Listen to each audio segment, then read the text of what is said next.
Сиздердин аманчылыгыңыздарды тилөө менен түшүнүктүн кезектеги чыгарылышы адаттагыдай өз ишин баштайт. Саламатсыздарбы?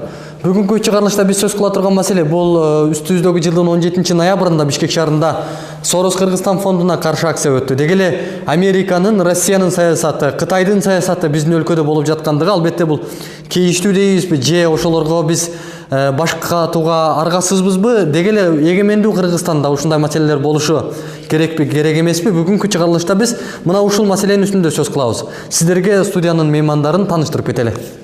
Клара Ажибекова 1946 жылы Нарын шаарынын Нарын областында туулган. 1970 жыл Кыргыз мамлекеттик медициналык институтун бүтүргөн. 1973 жылы Кыргыз улуттук университетинде аспирантураны, 1990 жылы Жалпы илимдер академиясында докторантураны аяктаган. 1991 жылы философия илимдеринин доктору, 1993 жылы Орус Кыргыз-Славян университетинин профессору, дин таануу жана философия илимдеринин адиси, 120 илимий иштери жана 4 монографиясы коомчулукка жарыяланган. Азыркы учурда Кыргызстан Коммунисттер партиясынын лидери. Бизге Кыргызстанга ар кандай уюмдар келип атат, чоң улуу державалардан келип жатат. Биз ошолордун баарына кандайдыр бир ар кайсы жактан мындай бир туура көз караш жасашыбыз керек да. Ошонун ичинен билишибиз керек. Биз ким менен бирге болушубуз керек, ким менен чогуу саясат жүргүзүшүбүз керек, а ким бизге акырын мындай бир алдап соолоп, элибизди алдап, өзүнүн саясатын ишке ашырып, каалаган иштерин жасап кетпегенге биз мүмкүнчүлүк бербешибиз керек. Рита Карасартова 1975 жылы Ысык көл дубанында туулган. 1992 жылы Григорьевка айылынын Пушкин атындагы орто мектепти аяктаган. 1996 жылы Кыргыз улуттук университетинин финансы жана кредит адистигине ээ болгон. 2005 жылы Кыргызстандагы бюджет аралык мамилелер системасын жакшыртуу деген тема боюнча кандидаттык диссертациясын жактаган. 2007 жылы Кыргыз мамлекеттик юридикалык академиясын аяктаган. 1996-2011 жылдары Жусуп Баласагын атындагы Кыргыз улуттук университетинин экономика факультетинин финансы жана кредит кафедрасында мугалимден кафедра башчысына чейин көтөрүлгөн. 2004-2005 жылга чейин Кыргыз Республикасынын жергиликтүү өз алдынча башкаруу боюнча министрдин аппаратында финансы маселелери боюнча кеңешчи болуп иш алып барган. 2011-2013 жылдар Кыргыз Республикасынын президентинин алдындагы мамлекеттик башкаруу академиясынын доценти. Кыргызстан кичинекей мамлекет болгондон кийин кошуна болобу же алыскы чоң мамлекеттердин таасири чоң болот. Бирок ошолордун таасирин биз бүгүн карап, алар кандай бизге жасап аткан таасирлердин баарын иликтеп туруп, чыныгы Кыргызстандын, кыргыз мамлекетинин эртеңки кызыкчылыгын биз бүгүн ойлобосок, анда биз ушу чоң мамлекеттердин колунда бир кандай бир курал болуп калышыбыз мүмкүн да. Монголия, көптөгөн мамлекеттердин тажрыйбалары бар. Алар бүт мамлекеттер менен тең салмактуу саясат жүргүзүп туруп, өзүнүн улуттук идеясын алдыга түртүп жүргөндөрүн, ошон үчүн башка мамлекеттердин колдорунда курал болбой, Кыргыздын келечегин ойлосок аябай жакшы болот эле. Биздин студияга кош келипсиздер. Суроону дегенде эжеке сизден баштагым келип турат. Кылар эже, айтсаңыз да, ушул деги эле биз ушул алакандай өлкөбүз, бирок өзүбүз өнүгүп кете албай атабыз. 20 жылдан бери эле биз эгемендүүбүз дейбиз, бирок тилекке каршы бул маселе иш жүзүндө мындай көздү чоң ачып караганда жок да. Аскердик жактан дагы, биз экономикалык жактан дагы, саясий жактан дагы деги бардык тарабынан көз каранды болуп келгендигибизди баарыбыз мындай билебиз. Эми ушул маселеде өзүбүз өнүгүпкөнгөндөн кийин эми кимди ээрчип биз, кимден бир жардам сурап, кимдин колтугунда болушубуз керек сиздин оюңузча? Эми чын айтканда эгемендүүлүккө жетиш үчүн ушул баардык өзүң айтып кеткен тармактар бизде өнүгүш керек. Экономикалык, саясат, рух дүйнөбүз, саясатыбыз дагы бүт баардык жактан өнүктүргөнгө биз аракет кылышыбыз керек эле. Бирок Советтер Союзу талкалангандан кийин биздин мамлекет башчылары андай керектүү негизги Кыргызстаныбызга, кыргыз элибизге, кыргызстандыктарга туура келген саясатты жүргүзө албай калышты. Ошон үчүн биз өзүбүздүн эгемендүүлүгүбүздү сактай албай калдык. Ал эмнеде көрүнүп турат? Биринчиден, баягы сиз азыр туура айттыңыз, башка жактан ар кандай түрдүү мамлекеттик жана мамлекеттик эмес бейөкмөттөр да келе баштады дагы. Ошонун ичинде эл аралык валюттук фонд. Ошол эл аралык валюттук фонддун негизги саясатын ишке ашырганда биздин Кыргызстан баягы өнүккөн индустриялык жагынан, өнөр жай жагынан, ар кандай ишканалар, маданият жагынан мына эң негизги биздин экономикабыз, ондо завод, фабрикаларыбызды талкалатып жаап салышпадыбы? Ошондо биз азыр эми ушул өлкөдө абалда турабыз да, бул абалды баарыбыз жакшы билебиз. Туура. Эми ошонун негизинде биз бүгүн чын айтканда өтө эле мындай барлык жагынан алсыздык көрсөтүп жатабыз. Анан биз ким менен бирге болушубуз керек? Биз өмүр бою тарыхыбыз, миңдеген, жүздөгөн тарыхыбыз ким менен бирге болду?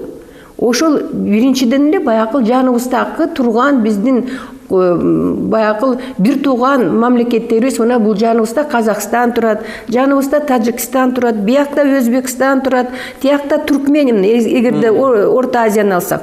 Анан тиякта улуу Россия турат. Биз Россиядан эч качан жаманчылык көргөн жерибиз жок.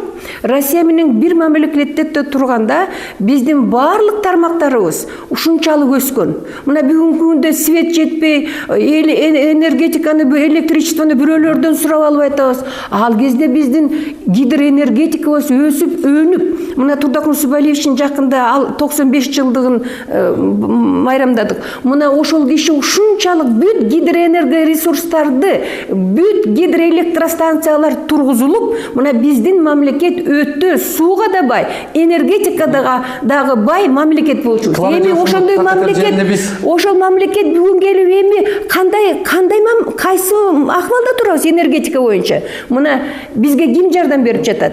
Мына Россия жардам берип жатат. Америка $1 миллиард берип кредит. Бирок бүт ишканаларыбызды талкалап кетти.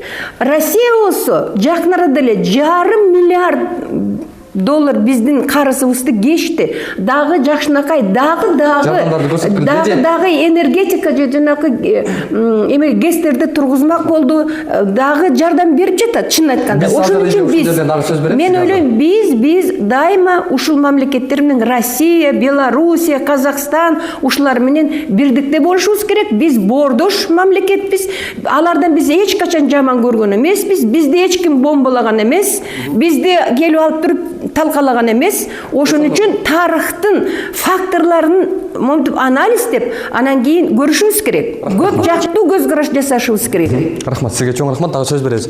Рита айтсаңыз, эми ушул маселеде сиз экөөңүздөр тең эки тараптын бир каржыланып ушул тармактарда иш алып барып Кыргызстан үчүн өнүгүш үчүн бир салым кылып келатасыздар. Эми сиз кимден бир мындай бооруна катнашыбыз керек, кимди ээрчишибиз керек, кимге барышыбыз керек? Эч кимдин бооруна катнашпашыбыз керек. Просто биздин бүгүнкү күндөгү атка минер адамдарыбыздын мээсинде эгемен жок да. Алар көнгөн совет доорунан бери келип бирөөнүн койну кучагына кирип алып, ким жоопкерчилик мойнуна алат десе тет өйдө жак алат, өйдө жак сүйлөсүн, өйдө жак айтканын мен аткарам дегенге көнүшкөн. Ошон үчүн мээсиндеги жана совковый деген бар. Ошол нерсени бүгүн ала албай жатканыбыз тилекке каршы ошондо бар. Көп эле саясатчыларыбыз ушу шайлоо алдында болобу, кандай бир маанилүү бир нерсе болордо, ошо жана улуу агасын карагансып, ошо Россияга чуркаганга жакын. Мен бүгүн эмнени айткым келет? Бүгүнкү күндө биз мамлекеттүүлүгүбүздү өзүбүздүкүн колубузга албасак, многовекторный деп эже жакшы айтып кетти, бирок өзү айтканы менен кайра эле Россияныга кылчап атат. Монголиядан эмне безген? Ал деген бүт мамлекеттер менен тең атадай сүйлөшүп, өзүнүн мамлекеттүүлүгүн орнотуп, бүгүн сонун саясатын 2 жылдын ичинде эле уже монголдор жок болуп кетеби деп аткан мамлекеттен бүгүн кандай бир өнүгүүсүн көрсөтүп атат. Эмне үчүн биз бирөөнүн аркасына жамынышыбыз керек? Эженин айтып кеткен нерселерине бир сери оппонировать этип кетким келет. Мынакей $1,5 миллиардка жакын акчаны бизге кечти дейт. Ал эмне акча эле? Бакиевдин учурунда бизге акча Россия берген. Ошондо биз бейөкмөт уюмдар чыкканбыз. Биздин мамлекетте жакшы бийлик жок. Бийликтин баары бир үй бүлөнүн тегерегинде узурпация болуп атат. Бул акчаны бербегиле. Булар жана цари деген бир нерсени түзүп алып туруп, өзлөрү жок кылат десе болбой, Россия берип койгон. Ишенип бир үй бүлөгө. Андан кийин өзүнүн ошибкасын билди. Бакиевди колго ала албай калды дагы. Андан кийин ошол акчасын проценти менен санап келтирип, мына силердин карызыңарды чегип атабыз. Мага ал акчадан бир тыйын жардам тийген жок. Ага Бакиевдер үй алды, бийлигин күчөтүштү дагы, биздин балдарыбызды өлтүрүп эле качып кетишти. Ошон үчүн ал акчасын бизге айтпасынбы кечип атабыз депчи. Алар өзлөрүнүн тайкылыгынан бизге берген акчасын кайра кечип атат. Мына айтып атат азыр энергетикага каржылоо деп. Русгидроны Россиянын эмесин көтөрүп көргүлөчү, ал Россиядан өзүнүн мамлекетинен өзү мекеме акча урдаган. Ошол жерден кылмышка тартылган. А ошол мекемени биздин атка минелер келип туруп, биздин энергетиканы көтөргүн деп киргизип атат. Өзүнүн мекемеси, өзүнүн мамлекетинен акча урдаган мекеме биздин Кыргызстанга жакшылык кылмак беле? Бүгүнкү күнгө чейин эчтекесин жасап отурат, жөн эле басып эле Русгидро келди деген эле сөзү болуп атат. Ошондон улам, ойгонушубуз керек, кыргыздар каяка баратабыз, эмне саясатты жүргүзүп атабыз деп.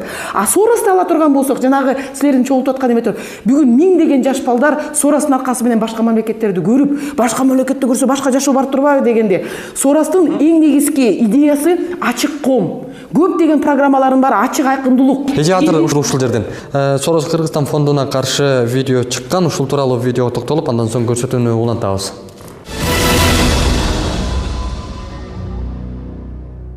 Сорос — это война! Сорос прочь Кыргызстана! Не допустим войны Сороса! Мир Кыргызстану! Мир Кыргызстану!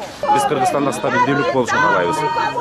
Биз өзүбүз демократия мамлекетте жашагандан кийин ар бирибиз өзүбүз, ар бир мамлекет, в частности Кыргызстан, өзүбүз демократиялык жол менен президентти тандап алганга укугубуз бар. Жогорудагы видеого көп болдук, эже азыр ушул жерден дагы сизге сөз берем. Эми бул жакта, эже азыр бул жактагы маалыматка сизден жооп алгым келип атат да. Бул жакта болгон нерсени айтып атат. Анан чындыгында эле бир мисалы анын келиштиги жөнүндөгү маселе эмес, бул жерде ошонун ишмердүүлүгү. Бүгүн биз интернет блогторунан карап көрдүк. Бул Сорос фонду Россия тыюу салып салды мисалы.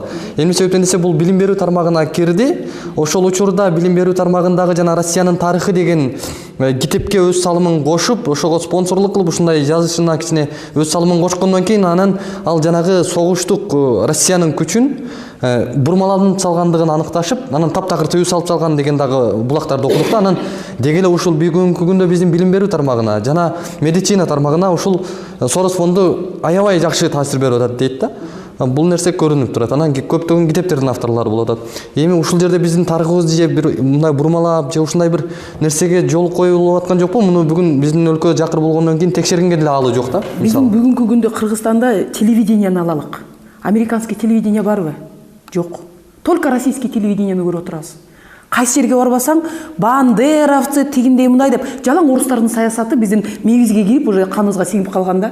А эмне үчүн биз ошол Украинанын передачасын көрүп, алардын взглядын карай албайбыз? Ошол эле болуп аткан событияга.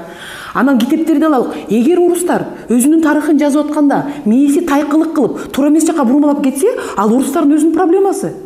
Биз жазып атканда цензурадан өткөзүп, талкуулап, тарыхчылардын эмесин көтөрүп туруп, мына бүгүн Курманжан Датка деген кинону тартты.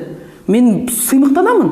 Ошол жерде орустардын ким болгонун, кантип бизге келгенин, эмне үчүн биз аларды кабыл алганыбыздын баарын мындай чымчып көрсөтүп кеткен эди. Биз деген эметпейлекпиздер, тиги таптакыр эле тиги маңкурт эмеспиз да. Тарых бүт баарын таразалайт. Ошон үчүн алар акча берип атат. Мына мен көчөлө бир Сузактан бир бала менен кезиктим, айтат: "Эже" дейт, "мен муну көргөндө аябай ачууландым" дейт, биздин бийликке ачууландым дейт, ошол жакта жүргөн эжекелерге, улуу эжекелерге ачууландым дейт. Мен да Соростун аркасы менен Польшага барып, жаштар кантип иштейт көрүп келдим.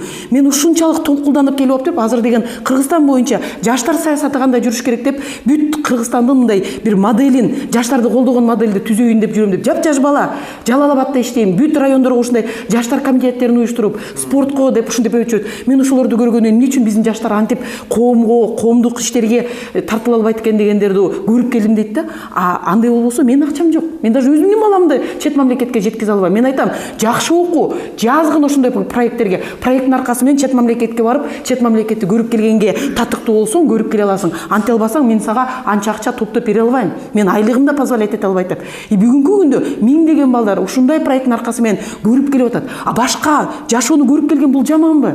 Бул деген үйрөнүп келишет. Башка жерде көрсө, башкача жашоо бар турбайбы? Элдер күндө нан тапкандын үстүндө алек эмес, башкача жашоо бар турбайбы деген алардын көз карашы өзгөрүлүп келет. Ошон үчүн мен түшүнбөйм, бул болгон акция мен үчүн бул аябай, мен өзүм көргөндө мындай сөз да таба албай, уят болуп, бул биздин жалпы мамлекеттин чоң уяты болду. Байкасаңыздар, эмне үчүн Русский мир деген движение Кыргызстандын чоң саясатын чечиш керек Кыргызстанда.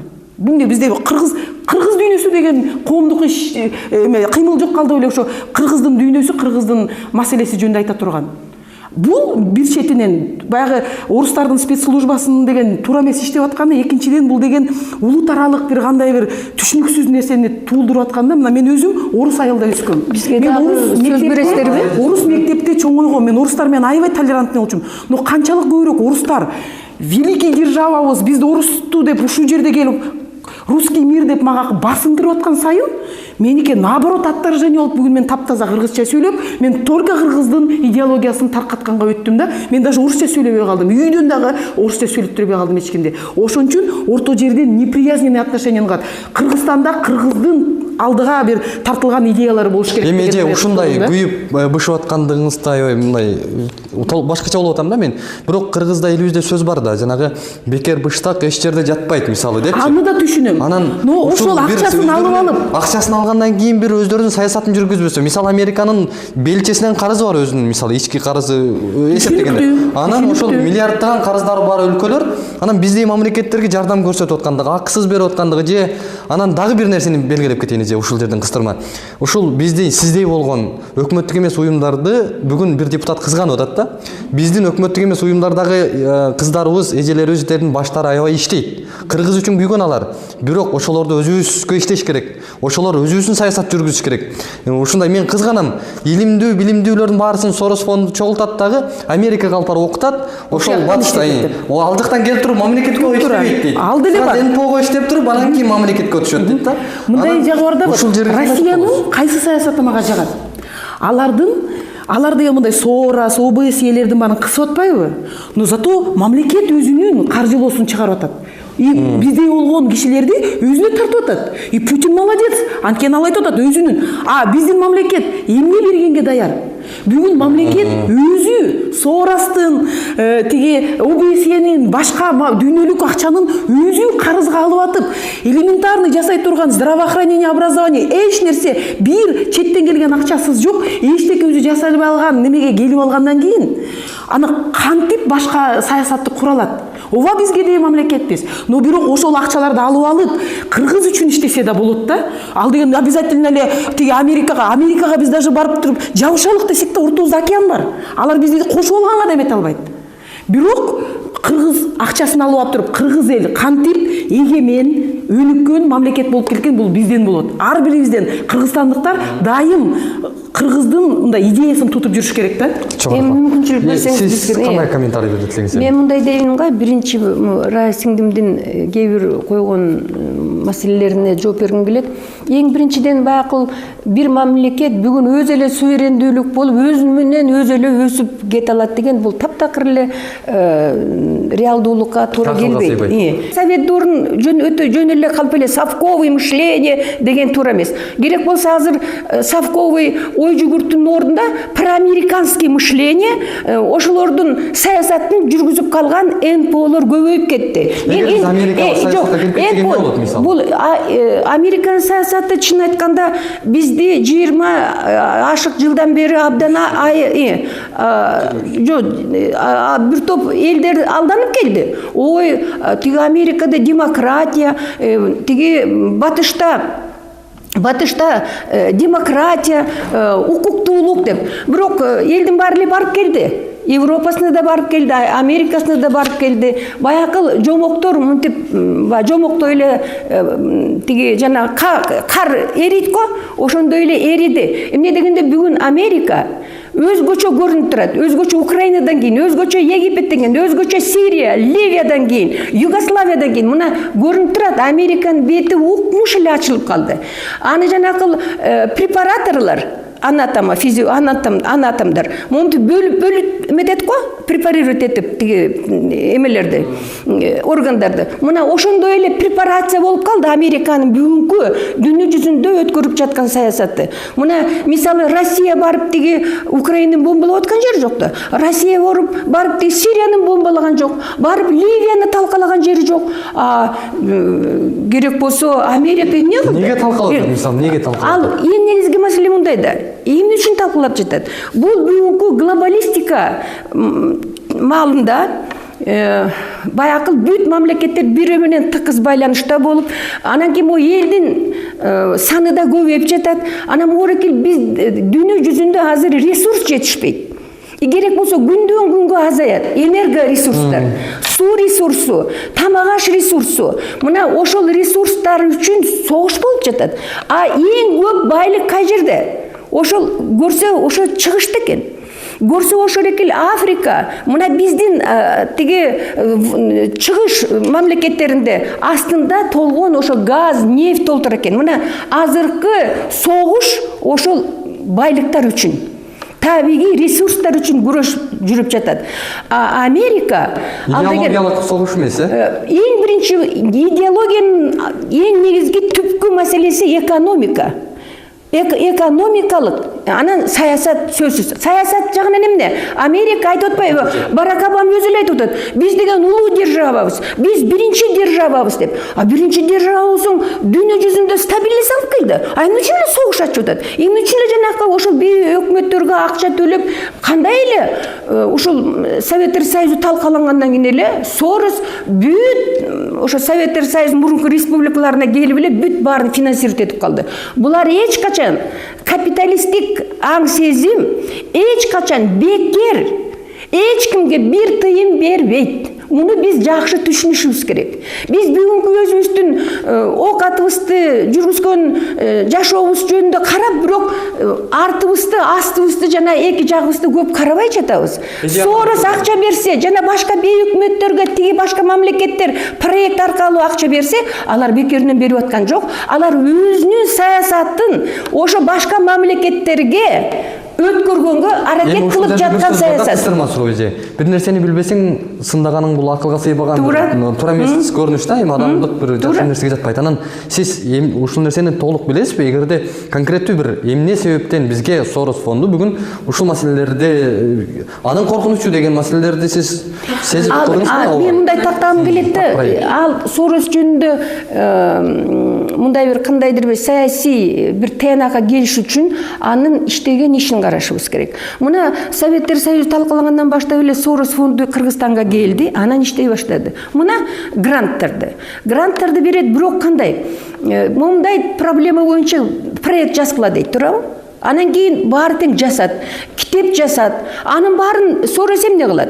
Мен канча жыл билем, бүт баарын алышат. Анан керектүүсүнө баяк өздөрүнүн саясатына туура келген гана темаларга грант берет, бир-эки жөнү. Асмас 2000, 3000, 4000 тим эле көбөйүп кетсе 5000. Калган Америкага кетет. Анан калган проектлердин баарын баягы жакшынакай жаңы ноу-хау, илимий изилдөө негизинде чыккан бүт ойлордун баарын өздөрүн алып калып атат. Бул илгери булар деген канча разведка деген иштеген. Ошол ойлорду акырын урдап алганга. А бүгүн урдатпай эчтеме кылбай эле, эч кандай каражат, анчалык көп каражат жумшабай эле, анан ошо Советтер Союзунда керек болсо эң бир ноу-хау, эң бир жаңы илимий идеялар Советтер Союзунда пайда болгон. Бирок чынын айтыш керек, көп ошо идеялар тиги батышта ишке ашырылганда, эми ошол идеялардын баарын жөн эле алып кетип колдонуп атышпайбы? Эми түшүнүктүү болду же. Биз тана алабызбы, тана албайбызбы, баары бир мусулманбыз деп айтабыз көп адамдар. Мисалы бүгүн Кыргызстанда ушундай сөз айтылат да. Анан чын-чынына келгенде биз тарых барактарын карап көрөлү. Жогоруда эже айтты, Курманжан Датка тасмасы да чыгып бир коомчулукка бир чындыкты көрсөткөн түзүдү да. Анан ошол учурда ошол Камчыбек менен Абдылдабектин сөзүн мени аябай мындай ойготту да. Эмнеге десе, биз ошол учурда ар бир кыргызга миллиарддаган, миллиондогон орустар туура келет эле бир кыргызга. Эми ошончо күчтүү мамлекетке держава айтып атат. Биз капырга мекенибизди деп сетпейбиз. Биз капыр биздин үстүбүздөн өкүм сүрүшүн каалабайбыз деп туруп, ошол жерден жандарын тике сайып өлүмгө кетти да көтең. Эми ушул учурда карап көрсөк, биздин ата-бабабыз дедиңиз, биздин ата-бабабыз ошол учурда биздин тарыхыбызда жазылып калды да. Эми ошолорду эмне кылышыбыз керек? Биз Американы да, Россияны да ээрчүбүз, өзүбүздүн касиетибизди ээрчисекчи. Сурооңузга түшүндүм. Эми биз деген мындай биздин тарыхты бөлүшүбүз керек да. Мына Совет тарыхы, анан Совет тарыхынан мурунку тарыхты. Биз деген мурунку тарыхта ошол Россиянын составына кирчүбүз. Көп жыл кирбей атып, ошо Курманжан Датка фильм эмне үчүн тартылды? Бул ошол энебиз биздин мурун морекил бул юг-север түндүк Кыргызстандын территориясы мурунураак кирген Россияга. А түштүк болсо ошо өзгөчө ошо алай зонасы кирбей турган. Мына ошол энебиздин эмне үчүн тарыхта калды? Ал эң негизги мүмкүн ошо фильмде ал көп берилген жок болуш керек мен көргөнүмө караганда. Ошол энебиз эмне үчүн тарыхта калды? Ал киши түшүндү. Биз өзүбүзчө кокондук хандарга туруштук бере албайбыз. Биз деген ошо чоң бир Жок, ошол жердеги жигиттердин амбициясын эми ал азыр эми бирок элден бир энесинин тарыхын айткым келет да, эмне үчүн тарыхта калды. Ошол эжебиз, энебиз деген ойлонуп туруп, биз деген өзүбүз бөлүнбөй жарынбай Россия менен чогуу болсок жакшы болот деп. Бирок ал кезде иши алды капиталисттик мамлекет болчу. Ал жерде деген улуттук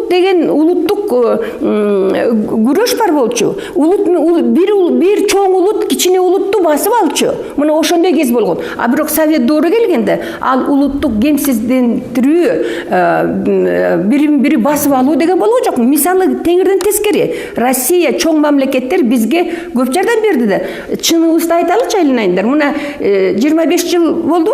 Мына суверендүүлүккө келгенибизге, эгемендүүлүккө келгенибизге канча биз ГЭС тургуздук. Ушунча ГЭСтин баары Совет доорунда ошо чоң мамлекет. Россия биринчи жардам берип, ушундай биздин энергетикабыз пайда болду. Биздин чоң энергия ресурсубуз ошону Россиясыз Советтер Союз жок, эч качан тургуза алмак эмеспиз. Эң эле кыйын болсо кийин эле көп эле сүйлөйбүз. Биз ушундай кыйын болгонбуз, биз мындай болгонбуз. Андай болсо, эмне үчүн ушул жылдары биз өзүбүз кыйын болуп космоско учуп кеткен жокпуз? Биз космоска Совет доорунда иштегенбиз. А бүгүн болсо ал жактан билебиз. Жанагы кыскача эмне деген комментарий айтасыз, мисалы, ошолордун айткан сөзү туура эмеспи? Жерибизди бербейбиз деп. Орустарга биз мекенибизди тепшетпейбиз деп уран чакырып Афганистанга кетти, башка жака ушул өлүп кетти да алар ошонун артында. Эми ошого кандай токтолосуз? Акылсыздыкпы же алар акылдуулук кылдыбы? Жок, аны дагы көп жактан түшүнүш керек. Эгерде сени бирөө басып алып атса, туура эч качан сен өзүңдүн жериңди, өзүңдүн мекениңди эч кимге жол бербеш керек. Бизди эгерде Россия сенин жериңди тартып алам десе, конечно, бирок ал мен ойлойм, эч качан Россия андайга барбайт. Рахмат. Эже, бул жерде биз дагы бир нерсени токтололучу, ушул жанагы өкмөттүк эмес уюмдарда бүгүн биздин Мен деген мамлекеттик телеканалдарда маалымат булагында кайсы жактын адамдар отургандыгын дагы элибиз жакшы билет да. Эми ушул учурда маалыматтык согушу учурунда бүгүнкү кандуу эмес, бүгүн маалымат согушуна айланганда, эми ушул маалыматтык согушта сиздерди мисалы пайдаланып кетип аткан жокпу? Жанагындай проектлерди жаздырып, жанагындай өздөрүнө бир маалыматтарды алып алып, биздин элибиз кандай жашап атат, эмнени жеп, эмнени дем алып атат деген маселени түшүнгүсү келбеди? Чын айтканда азыр маалыматка ким ээ болгон ошол жеңет деген турада. Мен жумушка келсем, мен жаш балдарым иштеген айтат.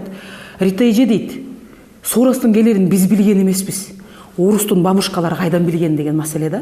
Бүгүнкү күндө биздин ГКМБ иштебей калган. Орустун ФСБси уже давно алардын ордуна иштеп калышкан да. Бул маалыматтын киргени да. Экинчиден айта турган болсок, өзүңөр билесиздер, биздин коомдук ишкер, мындай предприниматель Салымбеков фонд прогрессивных инициатив демилгелери, прогрессивдүү демилгелери деп ушундай эле Соростой болгону эле демилгени баштаган.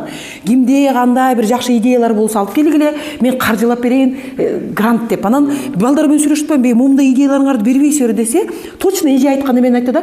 Биздин сонун идеяларыбызды ал Салымбеков алып алат дагы, анан бизге деген акчасын да бербей коет, анан мен сонун идеямды деген урдат үйем депчи. А урдат үйбесең анда көчөгүңө басып алып отура бер. Акчаң жок болсо ал идеяң все равно ишке ашпайт. Өзүбүздүн меценат финансировать этип берем десе, идеясын бергенге биз ичибиз карып өлүп атабыз да. Ошондон улам мен бүгүн мындай нерсени эметким келет да. Биз бүгүн айтып атабыз, Америкабы же Россиябы деп согушуп жүргөнчө, Россия баягы эле 500 миңин карызыңды жаптым, Гидранга жардам берип атам деген бетине жабынып келатат. Андан бир тыйын, например, пайдасы жок бизге.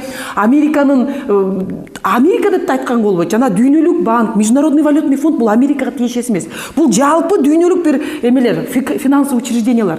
Мына быйыл эле 64 айылга суу киргизип берди. Тетиги сайдан ташып жүргөн, суу иче албай жүргөн айылдарга. Алар даже тарифин төлөбөйт, не то что ошол миллиондук насосту алып суу чыгарганга. Мейли аны алып коек. Экөө бири-бири менен согушуп отурганча, бүгүнкү күндө Кыргызстанда эң ким каржылап атканын ким айтайынбы? Кытай. Кытайлыктардын саясаты жөн саясат эмес. Алар эч качан согушпайт. Алар акырын кирип туруп эле алып алышат. Кытайлыктар өзүнүн кредитин бергенде 80% киши өзүбүздүк иштейт дейт. 80% материалдарды Кытайдан алып келесиң дейт. Мына жолдорду салып атат жалаң кытайлыктар. Кыргызды ошо 10% дагы киргизе албай 20%га араң кырылышып атып, Байкочу кеңештин аркасы менен 20%га жеткизип алдык. Тоо кеңешканаларында жөн эле тоолоп жүрөт, канчасы жүргөнүн биздин мамлекет даже эсептей алып квотасын кое албай атат. Ошентип отуруп Россия менен Америка АУ дегенче біз деген Кытайлык канча деген официальный брактар жүрөт. А не официальный кытайлыктар келгенден кийин кетейин дегенде ою жок. Ошон үчүн бүгүнкү күндө кыргыздар ойгонгула, ойлонгула, эртең кыргыз калабы же биз ассимилировать этип барыбыз, китаизация болуп кетебизби дегенде мамиле бар да. Ошон үчүн бүгүнкү күндө эмне иш жасап аткан мен өзгөчө биздин бүгүнкү турган атка минелерге кайрылат элем. Балдарыңарга, неберелериңерге мүлк, байлык топтоп алганга жетишпейсиңер. Ал арам иштин аркасы менен табылган байлык эч качан балдарына жакшылык болуп бербейт. Кыргыздын улуттуулугун, мекенчилигин ойлоп бүгүн белибизди бекем бууп, өзүбүздүн акчабызды кайра жанагындай агайларыбыздын берген акчаларынан туура кыргызга керектүү саясатты жүргүзбөсөк, биз деген бирөөнүн колтугуна камынабыз деген бул туура эмес неме. Но бирок Соростун эмне саясаты жагат? Ачык ком болмоюнча полярный саясат жүргүзүп, мисалы мен бир эле жолу Соростон акча алгам. Ал деген тарифтеги, электр энергияга тарифтеги ачык айкындылык деп. Ошонун Соростун акчасы менен мен 4-5 жолу барып министр энергетикага кезигип, коомдук угуу, сенин саясатың боюнча коомдук угууга мага акча берип атат. Сенин акчаңдын да кереги жок. Сен только өзүңдүн саясатыңды берсең, биз жерлерге барып, элдерге барып түшүндүрүп, ушундай саясат жүргүзгөн деп тарифиңди кабыл алсаң, бул биздин мыйзамга туура келет деп. Министрлер жабылып койгон жок, биз талкуулабайбыз деп. Мына азыр алардын тариф саясаты кайра сотко берилип туруп, бул деген эл менен талкууланган эмес, ошон үчүн деп кыйрап атат. Ошон үчүн мен ойлойм, биз ачык ком түзмөйүнчө биздин идеяларыбыз кайсы жерге кетип атканын биз билбей жүрө беребиз. Ачыктык менен, ачык айкындылык менен биз бир кандай бир жакшы нерсеге келе алабыз дегенге ишенич бар. Мен ошо мындай кыстырма сөз айткым келет. Чын айтканда, вот сиз айтып кетпедиңизби, ушу Соросту теги российский спецслужбалар билди деп. Ну билсе эң жакшы болуптур. Билиш керек. Биз деген ОДКБга киребиз. Азыр Евразиялык союзга кирген жатабыз. Эгерде Россия бизге жардам берсе, бул эң эле жакшы. Эмне үчүн Сорос жөнүндө мен ойлойм, биз туура чыктык. Ал жерде русский мир эмес, биз да бар болчубуз. Биз коммунисттик партия, движение за союз и братство народов деген кыймылыбыз бар. Ал жерге көп уюмдар кирет. Ошон үчүн мен просто теги дело номер тилерге ошолорду эле жазып коюптур да, чын айтканда. Дело номер деле Россиянын газетасы. Жок, эми башка бир кишинин газетасы болчу, кечиресиздер. Анан кийин мен эмнени айткым келет? Россия туура кылат, эгерде Россия подсказка берсе. Эмне дегенде Сорос, эми бүгүн бул чындык да. Юго-Восток, Украина талкууланып атат, эли кырылып атат. Анан кийин биз тез эле унутуп калып жатабыз. 2013-жылы бизде бирөөлөр кыйратып кеткенин. Биз билебиз, 30-40 адам мына Бозар курганда ошо мен тиги радиодо как раз интервью берип аттым. Ошо маалда бир келин чыгып айтып атат Базар курганда. Эжеке, кайдакы кыргыз, кайдакы өзбек, бир 30-40 адам келип эле биякты да өлтүрүп атат, биякты да өлтүрүп атат. Анан кийин эмне кылабыз эжеке деп. Анан бүгүнкү күндө Украинадан кийин көрүнүп калбадыбы? Бул правый сектор деген бар экен, наемниктери деген бар экен, инструктору бар экен, Американын жиберген. Ошон үчүн ошол кезде да биздин Жалал Абадовдо правый сектор деген иштеп кеткен жакшынакай. Бирок бир да комиссия ал жөнүндө айта алган эмес. Ислам Абдуганиевич абдан туура айткан, башка мамлекет кийлигишкен деп. Бүгүн мен мына ачык айткым келет. Америка өзүнүн правый секторун, жана берекел наемниктерин биздин Кыргызстанга жиберип, бүт баарын талкалап, юкту. Анан кийин нары тиги Өзбекстан, Казакстанга кирип келебиз деген ойлору болгон. Рахмат кыргыз элибизге ошону токтотуп алганга. Анан кийин ошон үчүн экинчи жолу бизге дагы Сорос келимиш болуп туруп, анан керектүү күчтөрдү финансировать этип, биз унутуп калдыкпы? Жакында эле тиги оппозиция, биздин оппозиция көтөрүлүп аткан кезде, ушул оппозиция чыгарды деп Юпигейт деген проекттер бар экен, туурабы? Биздин кыргыздын уулдары эч качан өзүнүн нарынын, көлүн тиги ар кандай химикаттар менен тиги аларды ууландыртпайт.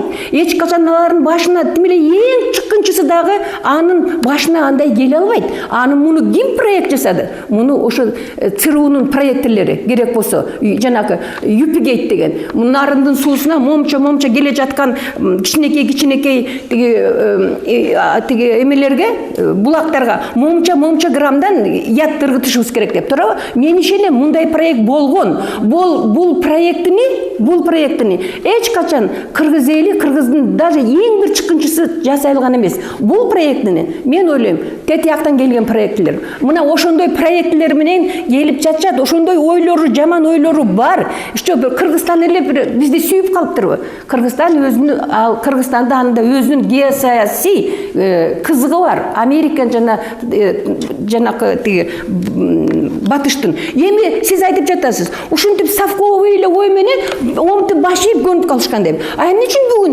бүт Европа Брюссель баш болуп, башында туруп, бүт Евросоюздун, анан бүт Америка саясатына худдумла деп башып берип жатат. Эмне үчүн баш көтөрбөй жатышат? Мына бүгүн жалгыз жанакыл, мына Чехословакия айтып чыкты, мына тиги Сербия айтып атат, биз санкция кошулбайбыз деп. А эмнечелик өздөрү мына чоң оружие беребиз деп атышат тиги Украинага. А эл кырылып аткан эмне үчүн ошо бей өкмөттөр жок ошол жерде? Потому что көпчүлүк бей өкмөттөр ошо Американын финансированиясында, ошол Европанын финансированиясында. И керек болсо ОБС айтып жатат. Ошол территориядан 2 жолу кече күнү сокко алышты. А бирок айтып жатат, ошол Украинанын тиги күчтөрү ошол жерде турат.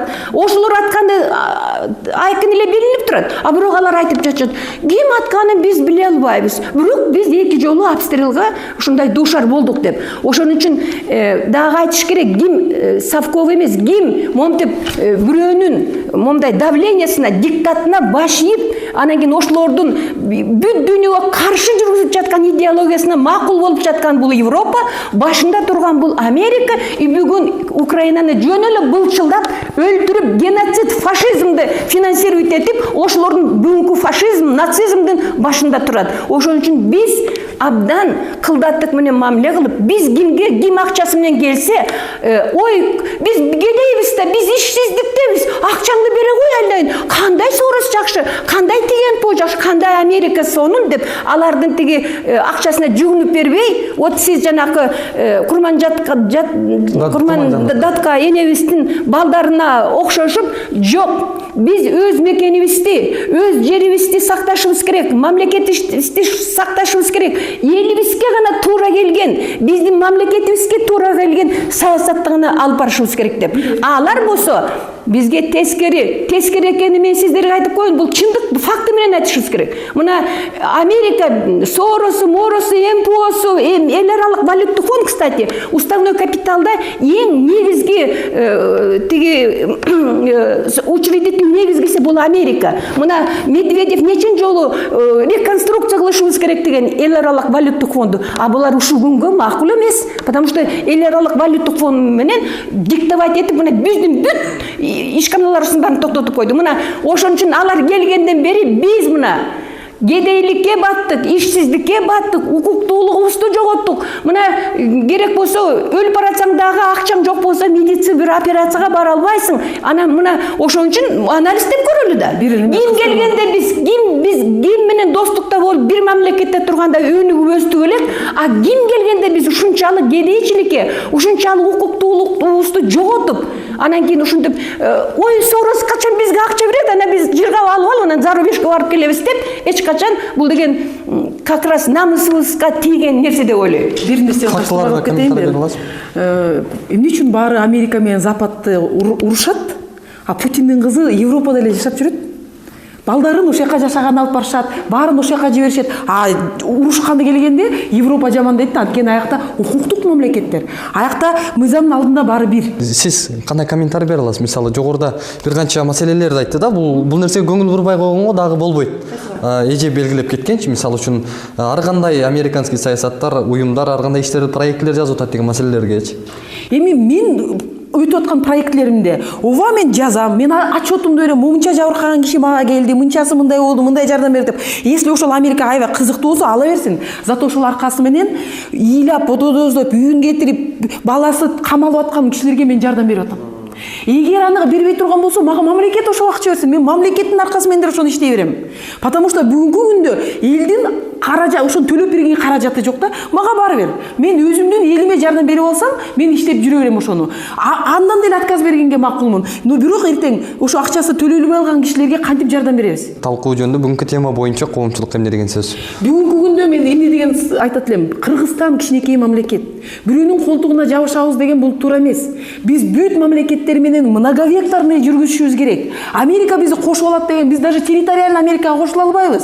Но бирок ачык коом, мыйзамдуулук орногон мамлекет ачык сүйлөп, мына бүгүнкү күндө биз деген даже парламентаризм бир кишинин бийлигине караганда парламент бул кыргыздын нукура илгертеден келатып, мына кинодон деле көрүп атабыз, Датка тияктан чыгып, Шабдан Батыр тияктан чыгып, баары өзүнүн ой пикирин алып туруп анан чечим чыгарышкан. Бир киши мен эң акылдуумун, мен ушул жакта президент болуп мен момундай кылам деген тоталитардык режим болгон эмес. Ошон үчүн биз азыркы парламентаризм бизде өнүгүп кеткен, биздин кошуна мамлекеттерге, ошол эле Россияга кереги жок. Алардыкы момундай бир кишиге багынып жашаган империя мамлекеттери. Ошон үчүн мен ойлойм, бүгүнкү күндө биз өзүбүздүкүн табып, илгеркилерибизди чукуп, биздин каныбызга сиңген эмне экенин ошону баарын чыгарып туруп, саясатты жүргүзүшүбүз керек да.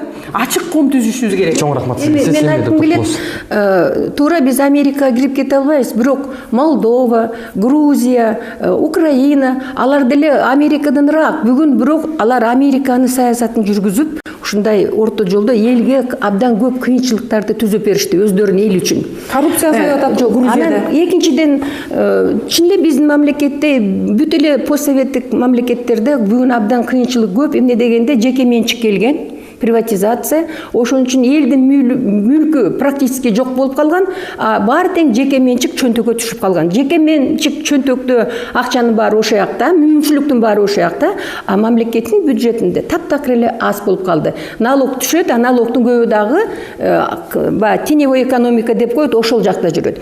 Бул ошон үчүн мамлекет бүгүн ошон үчүн кедей, эмне дегенде жеке менчик өтүп алганбыз. Мамлекет өзгөртүш керек өзүнүн саясатын.